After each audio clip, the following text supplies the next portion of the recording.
안녕하세요, 여러분. 구독과 좋아요 부탁드리고요. 상장한 지 얼마 안 된 기업들을 리뷰하고 있습니다. 이번 영상에서는 소파이와 텔라닥 그리고 아멜 관련된 이야기인데요. 첫 번째로 저번 영상에서 말씀드렸지만 소파이가 꽤 공격적인 마케팅 문구를 쓰고 실제로도 그런 모습이 좀 보이고 있습니다. 물론 이번 레퍼럴은 아마도 이 카드 관련을 좀 활성화하기 위한 홍보하기 위한 방법인 것 같은데 날짜가 일단 2월 13일까지로 명시되어 있습니다.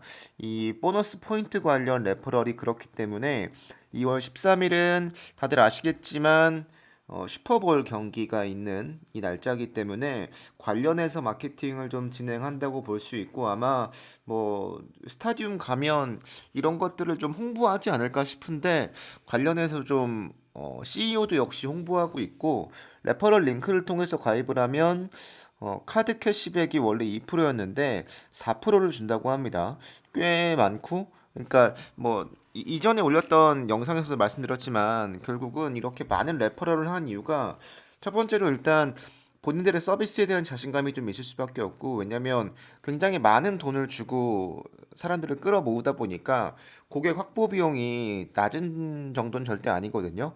그럼에도 불구하고 이렇게 할 수 있는 이유는 서비스 자체에 대한 자신감이 일단 있다는 거고 사람들을 확보하기만 하면 그 비용을 충분히 전환시켜서 뽑아낼 수 있겠다라는 계산이 분명히 내부적인 데이터가 있을 거예요. 네, 물론 슈퍼볼이라는 큰 이벤트도 있지만 관련해서 계속 또 공격적인 마케팅을 하고 있다라고 볼 수 있고 이렇게 레퍼럴 링크 타고 들어가고 카드 발급하면 캐시백을 더 많이 주는 이벤트를 하고 있다고 합니다. 그래서 검색해 보시면 트위터에 굉장히 많습니다. 본인 레퍼럴 링크 만들어서 홍보하고 이런 게 굉장히 많은데 결국은 소파이를 더 많이 알릴 수 있는 방법이긴 한데 어, 정확히 이야기하면 돈을 써가면서까지도 고객 수를 늘리려는 노력일 수 있죠.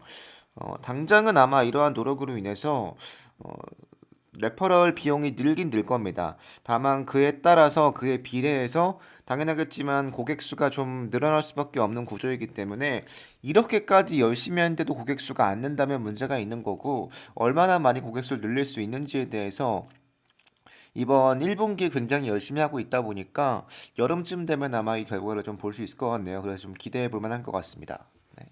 두 번째는 어제 전반적으로 모든 기업들이 좀 반등하는 모습이 있었는데 큰 반등은 아니었지만 마이너스인 기업이 그렇게 많지 않았습니다. 웬만하면 상승을 했는데 원격 진료 업체 여러분들이 알고 계시는 유명한 두 기업이 있죠. 아멜과 텔레닥에 있는데 어제 거의 6%대 하락을 했습니다. 이유는 전반적으로 크게 두 가지가 있는데요. 첫 번째로 큰 이유는 아마존 케어 관련입니다. 원래 계속해서 문제로 지적받아 왔던 건데, 그러니까 기존의 업체들에게는 리스크를 지적을 받아왔던 건데 전국적으로 아마존 케어를 확대할 거라는 기사가 나오면서 당연하겠지만 원격 진료 기업들에 대한 주가가 하락할 수밖에 없었습니다.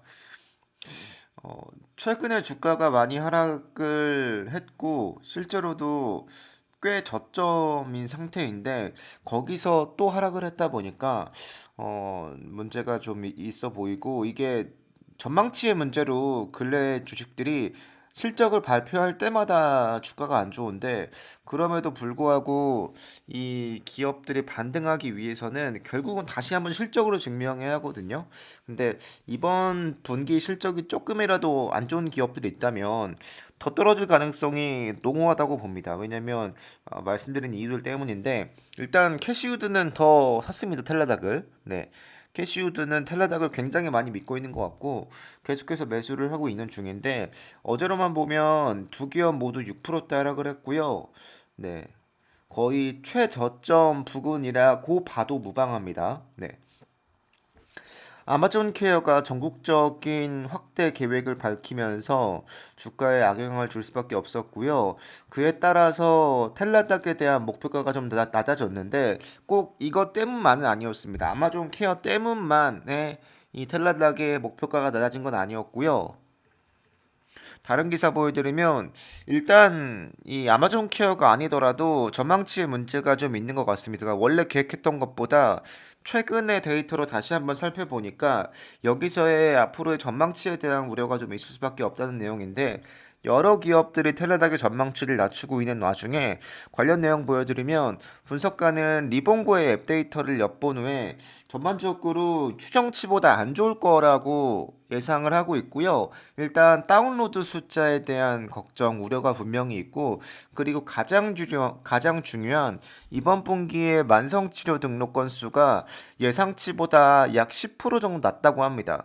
10%나 낮다 보니까 어쩔 수 없이 좀 그에 따라서 비례해서 실적이 좀 안 좋을 수밖에 없다는 우려가 분명히 있는 거고, 물론 좋아질 수도 있겠으나 안 좋을 가능성이 훨씬 높다는 게 문제고, 제일 중요한 건 최근에 기업들이 받고 있는 그 가이던스 문제가 역시 이번 분기에 원격 진료 업체들에게 굉장히 큰 압박이 될 거고요. 거기에 플러스 아마존 케어 관련 이 이슈가 있기 때문에 여러 이슈가 주가를 짓누르고 있는 상태입니다. 뭐 인플레이션 이슈, 뭐 아마존 케어, 그리고 이미 언급이 되었던 객관적으로 확인이 가능한 데이터니까요.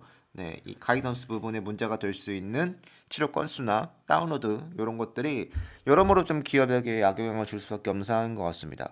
근데 이럼에도 불구하고 캐시우전 사고 있습니다. 그러니까 그건 참고하시면 되고, 목표가가 좀 많이 내려오긴 했습니다. 네, 제프리스에서 82달러 제시했으니까 현재가 대비해서 업사이드가 그렇게 많다고 보지 않았습니다. 네, 뭐 많아야 한 20% 정도 볼 수 있을 것 같은데, 원래 텔라닥의 주가가 사실은 지금은 말도 안 되게 많이 하락을 했죠. 고가에 비하면. 물론 이건 뭐 텔라닥만 그러겠냐만, 또 아멜만 그러겠냐만 싶지만, 그럼에도 불구하고 단기간 내에 성장 동력을 좀 잃은 게 아닐까. 뭐 이런 자체적으로 뭐 앱 다운로드가 줄고 뭐 사용자 수가 좀 줄고 있는 건 시장의 전반적인 흐름이긴 하지만, 뭐 더 확대하거나 서비스를 넓히는 방법으로 반등을 기대해 볼 만한 가능성은 좀 있을 것 같은데, 이 아마존 케어가 약간 폭탄을 떨어뜨릴 수 있는 지금 이 상황에서 뭔가 단기적인 반등을 기대하는 건 조금 쉽지 않아 보이긴 하고요. 다만 좀 지켜봐야겠으나 여러모로 어려운 상황인 건 맞는 것 같습니다. 이 목표가가 사실 너무 낮아진 게 좀 크다고 보고요. 네, 지켜봐야겠지만 실적 발표 때 중요한 내용이 있다면 제가 다시 한번 리뷰하도록 하겠습니다. 네, 좋아요와 구독 부탁드리고, 특히 아멜 관련 주주들이 많으신데 영상을 제가 만들어서 실적에 대한 내용을 나오면 업로드 하겠습니다. 여러분 감사합니다.